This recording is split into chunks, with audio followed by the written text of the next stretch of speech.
When I was a child, Chinese film don't really have style. If you're saying auteur, there's no such thing. King Hu in the late 60s and early 70s is one of the first one, if not the very first one, to be aware of art or art films.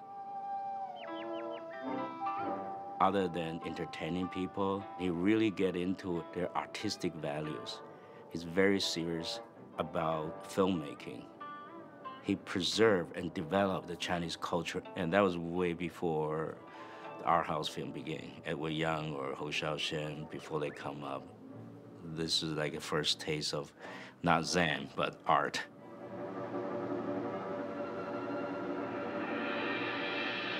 The movie business back then wasn't as mature as today, as not as industrialized.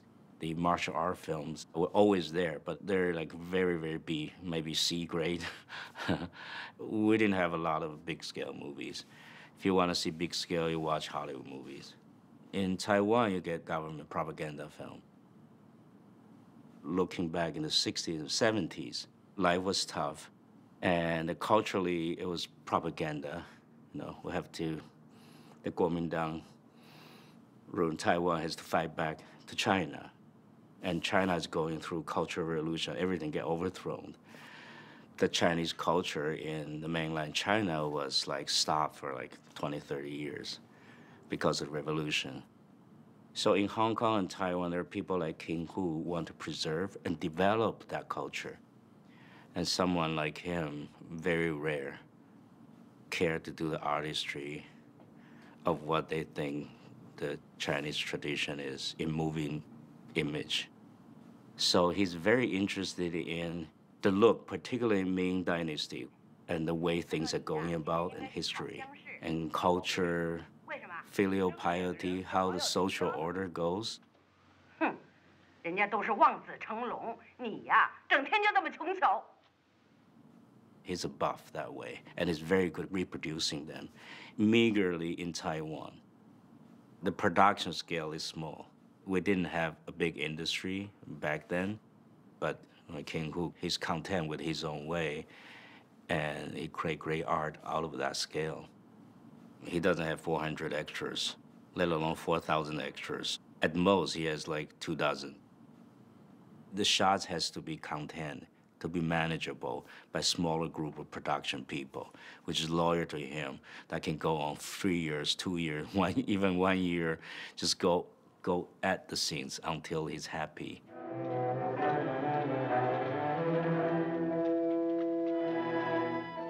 You cannot light that much, so you have to wait for the light looks right and all that. And for King Hu, it's just him waiting for the right look and walk this way to that way so it look like Chinese painting. He'll indulge in a mood. It goes on and on and on without much happening, just mood.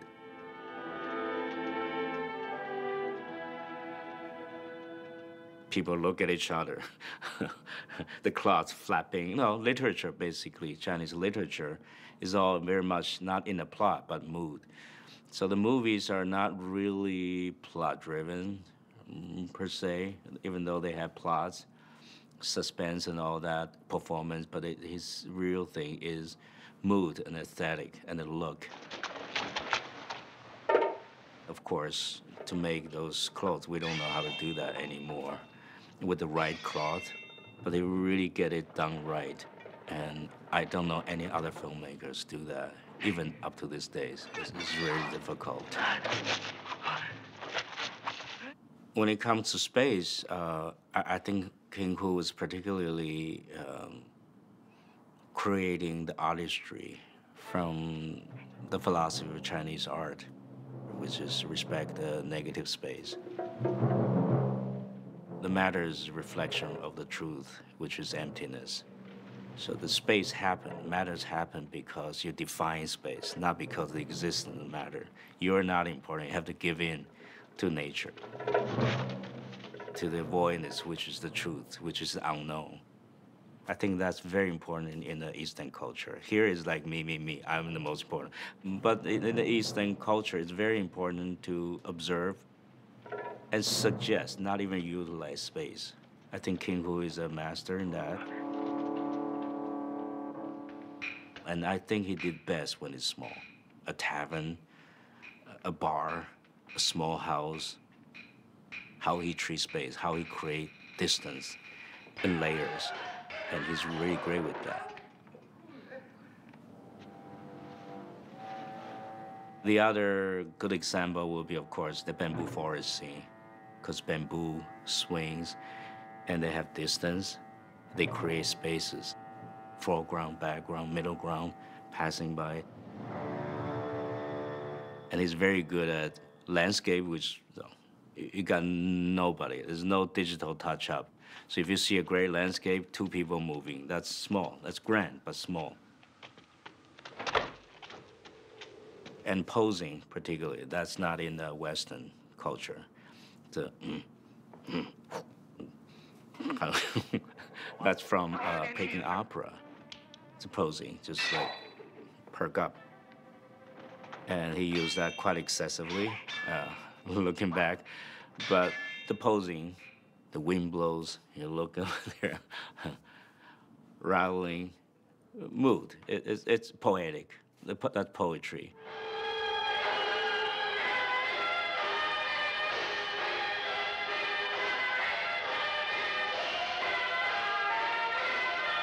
Use of music, which is totally Chinese.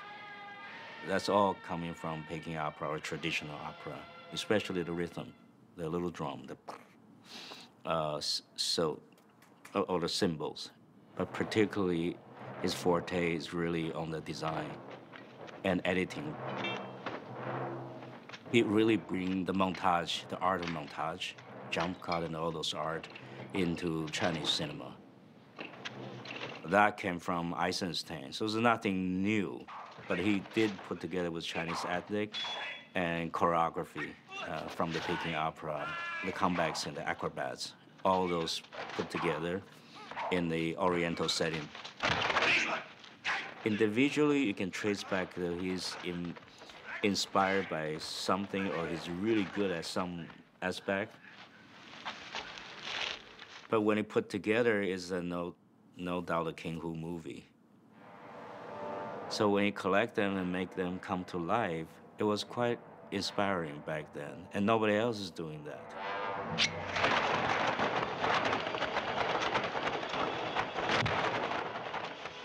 He was a great drawer.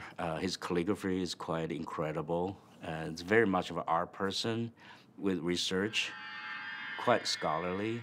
I think he's just one of those multi-talented people who knows so much. Only movie can collect all this.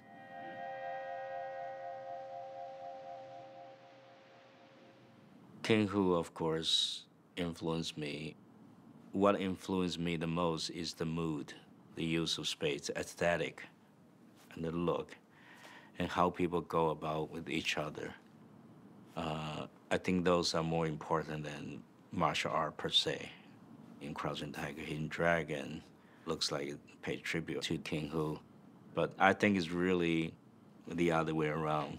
You have a scene in your mind, then you trace back, oh, where that may come from, and you really want to make a knowledge of that. I want to do something metaphorically to show the hidden dragon, the repressed sexuality. There's something whimsical, sassy, with movement, abstract. I thought of bamboo. We're always fascinated with bamboo, any Eastern culture. Then, of course, there's his classic scene there. So you gotta pay tribute to that, because I know what people will think. Because it's bamboo forest. There's no other bamboo forest scene that famous. If you want to head on to a bamboo forest scene, then you gotta be aware of it. There's no escape. But what I think to make it my own, I really want to do the topper level, the bamboo tips, which is really very difficult. It has a different aesthetic, and his bamboo is more on the shadow and the trunks and the ground. He used a lot of smoke, backlight, create moves, intercut, montage, mood, and attack is jump cut. It's all in the cutting. and I'm doing mise en scène. It's like a few shots, just remind people that's your tribute. Everything's real. That's literally what you see is how we do it, and just remove the wire. Not much digital help, except wire removal.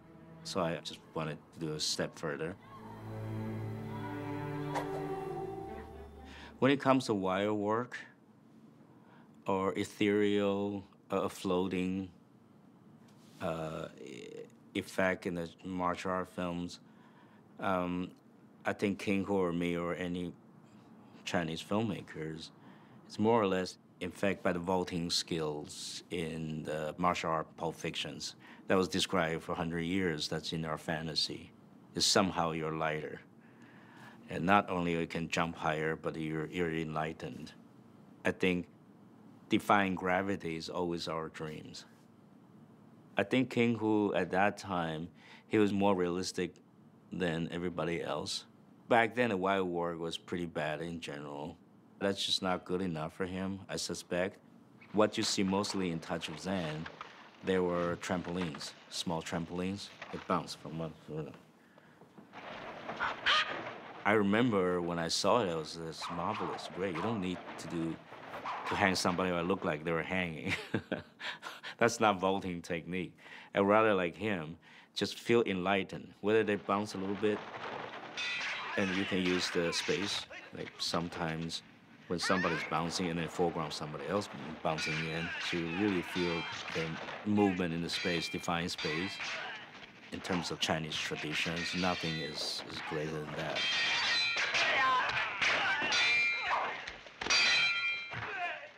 When I go back to China, making a movie like Crouching Tiger, Hidden Dragon, I will still insist on that image, because those images is your fantasy, is your dream. So I gotta thank King Hu. These days, when I look back at his film, there are good parts. There are parts like it goes on a little too long or whatever, or the actor's performance was a little, doesn't matter, but that look, I gotta thank him. It's fixed in the celluloid, it's fixed in my mind. Nothing wiped that out or can change from there. I'm sure that influenced what I do, and I will influence some younger filmmaker and younger people. So that's becomes tradition.